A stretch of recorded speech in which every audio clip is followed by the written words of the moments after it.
မင်္ဂလာပါကရုံထိုင်းနိုင်နဲ့ line အစိမ်းရောင်ချိတ်တဲ့နီလေးမျှဝေပြီးတော့မှာပဲဖြစ်ပါတယ်ပထမဦးဆုံးကိုယ့်ရဲ့ line ထဲကိုဝင်လိုက်ပါ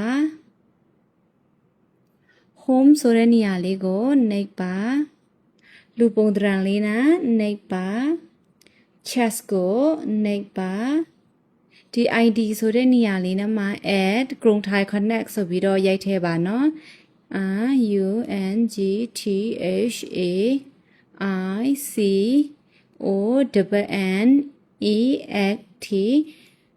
add กรุงไทย connect ရေးထည့်ပြီးပြီဆိုရင်ရှာလိုက်မယ်ပေါ်လာပြီဆိုရင် chest ကိုနှိပ်မယ်กรุงไทย connect สมัคร free ဆိုတဲ့ဒီအကွက်လေးနာနှိပ်မယ်ဒီလိုတက်လာပြီဆိုရင်สมัครผ่านกรุงไทย next ဆိုတဲ့ဒီအပေါ်တစ်ကြောင်းလေးကိုနှိပ်မယ်ဒီလိုလေးပေါ်လာပြီဆိုရင်ဒီ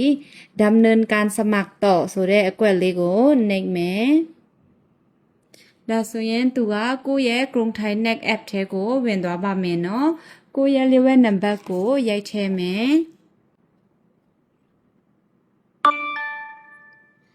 ဒါဆိုရင် go to line กรุงไทย connect ကိုနှိပ်မယ်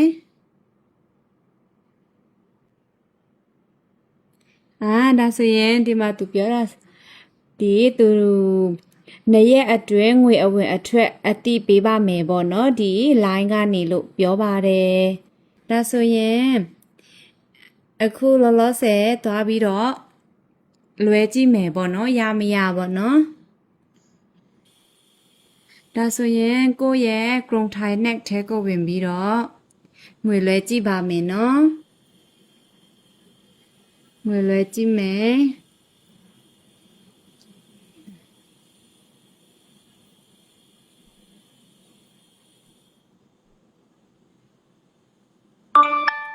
ဒီမှာဒါဆိုရင်သူ line ကနေငွေအဝင်အထွက်အတိပေးပါတယ်နော်ဒါဆိုရင်กรุงไทย next နဲ့ line အစိမ်းရောင်ချိတ်တဲ့နီးလေးအောင်မြင်သွားပါပြီအားလုံးစင်ပြေမယ်လို့မျှော်လင့်ပါတယ်